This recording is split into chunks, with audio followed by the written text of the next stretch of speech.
Hi there and welcome to Transcona Trailer Sales. Today we'll be walking you through your 2020 Sunseeker 2250. We are just going to start off with the back of the unit. If you notice, you do have your spare tire mounted right at the back here. You also have your 2-inch receiver as well as your 7-pin plugs. Located on the left side of the unit and pull this top off. You'll be able to pull this sewer hose out. Once fully extended, it's about 15 feet long. Just take a note of those 2 years there. It's going to be the same 2 years to hook up to your sewer outlet, which I'll show you in a second. You just keep this tucked away in the back bumper here to keep most of the smell out of the unit. You got your 30 amp power cord here, which most campsites should have this plug-in, so you can plug right on in, but in case that the campsite only has 15 amp service, you're at home and you want to run your fridge and your lights on your driveway, we do include a 15 amp park adapter. Just keep it in mind when you're going down to 15 amps of power, you can't run something like your air conditioner. I am going to show you that your sewer outlet is right here, and your gray tank is going to be right here, but your black tank valve is going to be on the other side of the unit here. Black tank is going to be located right here. That's going to be black tank valve. You're going to want to empty that first, as it's going to be your dirtiest water. Since we're on the black tank subject, I will mention that you got a black tank flush right here. So the way that works is with your sewer hose connected and your black tank open, which is very important you do so, otherwise you do run the risk of bursting your tank. You hook a garden hose up into here, turn it on, and that's just going to help with any false monitor panel readings, or if you're noticing an odor, it's just to keep things that little bit cleaner. And then once that's done, you can follow behind that with your gray valve, which is just on this side over here. It's going to be this valve. You can open up that guy, and that's going to empty out your gray tank, which is typically a little cleaner water. That's going to be that sewer outlet I told you about. You're just going to take that and twist it, and it's going to have the same 2 years that your sewer hose had. Inside this back compartment, you do have your starter kit, which has your 15 amp park adapter, which I told you about earlier, as well as that water hose, and then just some other goodies. Whenever you are wanting to run this unit off your generator, just keep in mind you do have to make sure that you do have it plugged into this outlet here. This is going to be the receptacle for that generator. If your unit's not plugged in and you turn that generator on, your generator's not going to be powering anything as it's not wired in. You're going to notice this cap here. You're just going to take that cap, counterclockwise, loosens it off. You take a look inside that hole, you're going to have a couple valves. The valve closest to you, the silver valve here, is going to be for that fresh tank drain. You're going to notice right behind that, there is another black valve, and that's going to give you access for your bypass for winterization to get this hose active, so you can stick that into your pail of antifreeze. That's going to be all you need to know inside there.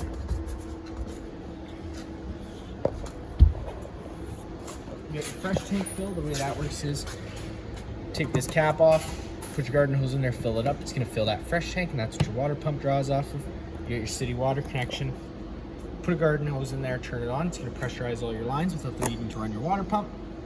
You got your hot water service port, opening that guy up. Whenever you first get to your campsite, just giving that guy a pull. There should be a shot of water that comes out of there. We currently have the tank empty for customer pickup, but you should see that shot of water coming out of there, letting you know that the tank's full and safe to fire up. And you do have a 1-inch drain bolt right here.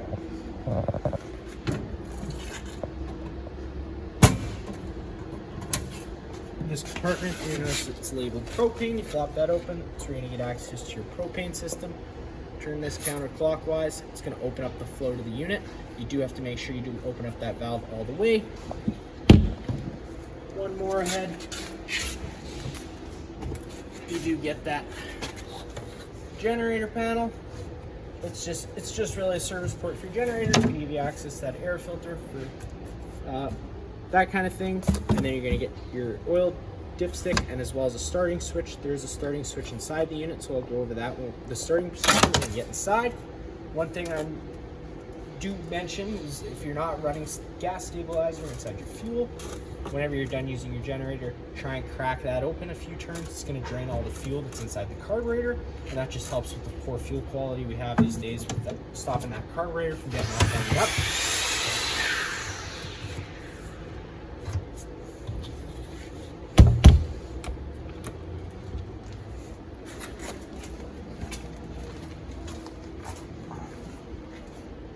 On the left side of the unit, you do have a solar plug, so if you have a portable solar panel, you can hook that up right up through there. Open up this compartment, you do get some storage space. Right below this compartment, you're gonna have your 2 low point drains. They're gonna be these 2 caps here. Loosen those caps off. It's gonna drain all the water that's inside your water lines. You got 2 110 receptacles. Whenever you get to your campsite, always making sure you take these 2, open up this flap, allowing all that range hood to exit all those fumes. And whenever you're traveling again, just snapping it back in place. That way you don't get any excess dust inside the unit. Whenever your furnace is running, this is going to be blowing out hot air. This is just going to be your fridge service port, black tank flush, which I already told you about. And then if you open this up, again, just some more storage inside there. Get inside, just taking that handle and opening up this door. Underneath this step here, if you undo that latch and open this guy up, you've got your 1 battery. It's located inside here. Closing that guy up. You're going to notice you got your battery disconnect on the wall here. With it on like it is now, the batteries are connected to the unit. If you were to turn it off, it would become disconnected from the unit. These 2 switches just do your porch light, your on and LED outside the unit there. Hitting that extend button is going to allow that awning to make its way out once fully extended. You see the black back of the metal tube and the little flap going down. That's going to be really fully extended. Don't know if you'll be able to get all the way out.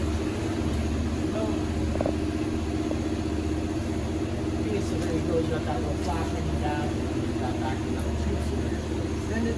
Now for the start rain, you can take the arm front and rear and pull down. It's going to change the pitch of the awning head, allowing water to then run off. Now if you like that pitch better, you can do the same thing with the front arm. It's going to allow for more shade underneath, so you make sure you push it out the back to straight. Whenever you go to bring it in, that way you don't run into bending anything. To retract, just if you're hitting down on that button, it's going to retract the awning. Just making sure it goes the right way in. One thing to mention, if you do close that awning when it's wet, always making sure you reopen it whenever it's sunny again, just so you can allow that awning time to dry off. You're not accelerating the growth of the mildew. And whenever you do get to about 5 km/h winds, you want to make sure you're not awning in that way with the fabric and then the arms. Now once you are inside the unit, operate the 1 back slide. You have to have a parking brake on and the ignition in the run position, and then you can go to that back. It's back here, and located just in between the slide out the wall. It's going to be that button. Pushing that button down allows that slide out to make its way out. Once fully extended, you're just going to hear the motors wind up and cut out.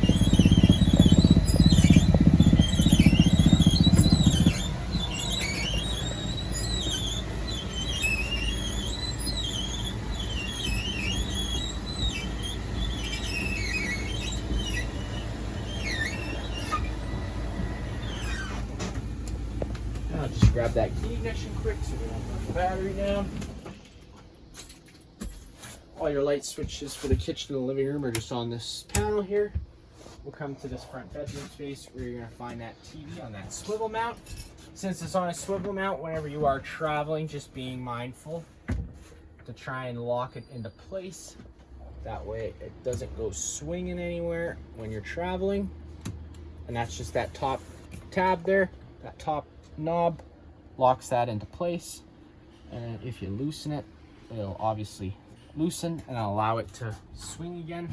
You got your radio, which is just like home, minus the fact of having your different zones. So if you push that power button, it's going to turn that radio on. Let me just turn it down that way. To change the volume in the different zones, you do have to go between each zone, which is zone A, zone B, and zone C. B is going to be your exterior speakers. A is going to be your interior speakers. And then that's going to be it for that. Turning that off. Inside here, you're going to notice there's a little red or a little green light on. There's a little black button behind that coax inlet. Just pushing that button in turns that light on, and it's going to improve your radio frequency. So I always just leave it on. And then up top here, you have another cable satellite inlet. You got a nice little extended countertop here. You're just having to pull that guy up, flip those latches over. They are spring assisted, so just watch your fingers. And then to get it down, you just collapse in them, and it'll allow that to fold back down. You got your dinette area, which does fold down into a table. You're just having to remove that bottom leg. Take the tabletop, sit it on the ledges, and take your back cushions and fill in the center. It becomes a bed. Coming to your stove area, you got your convection, you got your microwave up top, just like home. Not much I'm going to show you there. You got your range hood, which I do always recommend running whenever you're running the stove. That way you're evacuating those fumes. You're just going to take that knob, turn it over to light, and hit it with the sparker, and it lights right on up.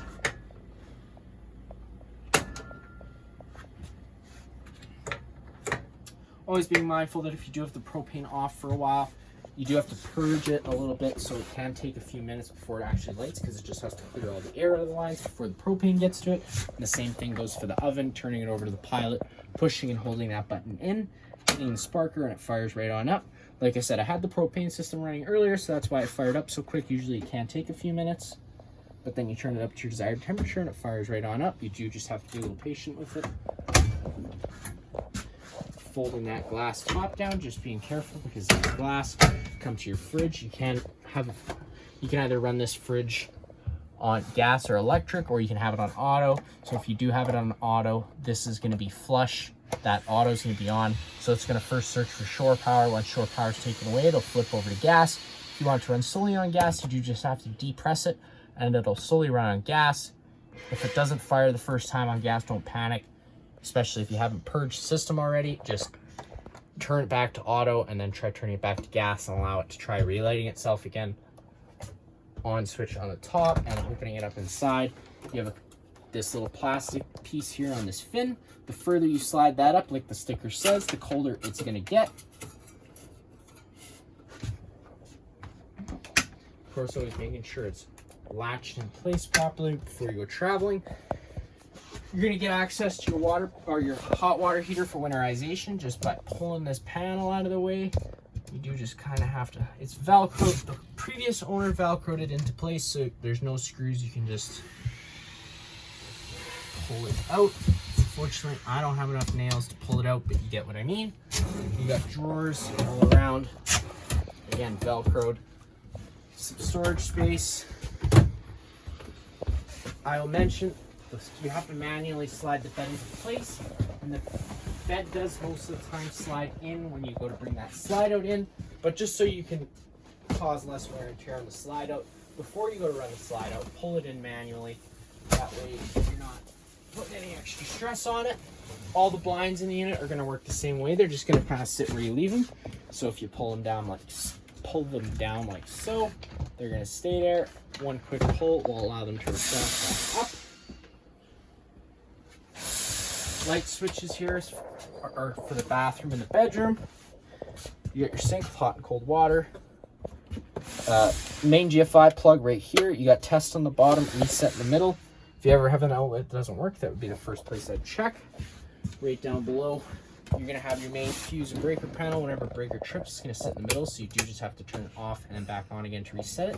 And all your fuses are on your left. You got your LP detector right here.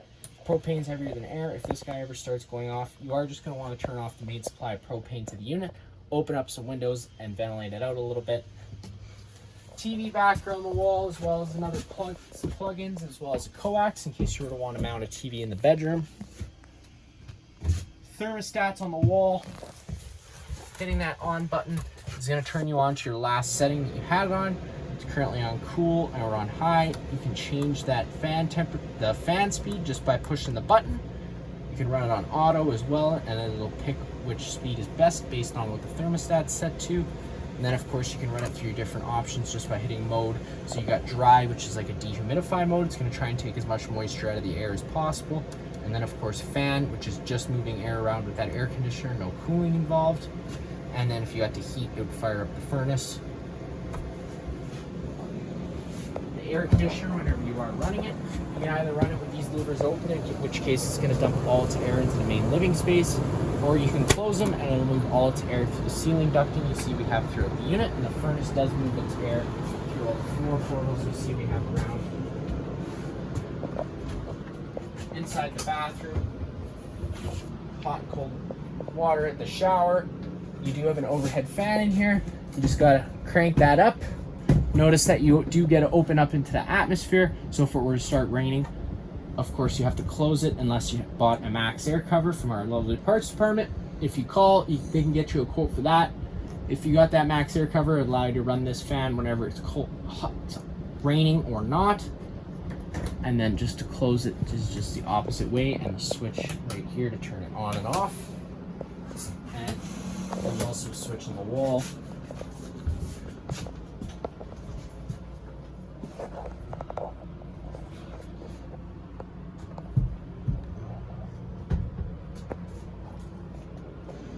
That's going to be it for this unit here. If you have any other questions, feel free to give us a call.